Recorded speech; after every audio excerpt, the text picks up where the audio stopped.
I'm Sarah Dixon. And I'm Brian Fry, and we just bought our house using Coldwell Banker. What started the whole process was my fiance Sarah. I was living in my first house after she had moved in with me, and she decided that it was about that time to maybe get something a little bit bigger.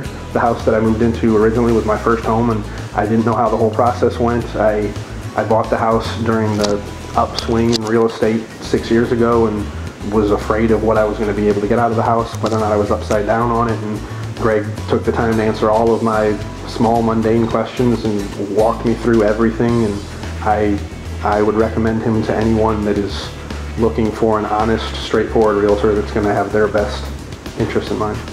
I knew pretty much right away as soon as we walked through this house, it was something that we did. We went back, took our time, and did comparisons of, you know, the pros and cons of each house. He listened, and I felt like we were on the same page, and I think he really got what we were looking for. I'm absolutely in love with the house. I don't know that we've got to do a whole lot of personal touches yet.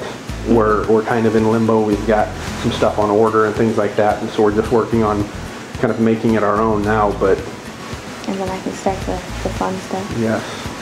The fun stuff. I'm Sarah Dixon. And I'm Brian Fry, and we bought our house with Coldwell Banker, and we'll recommend them to anyone.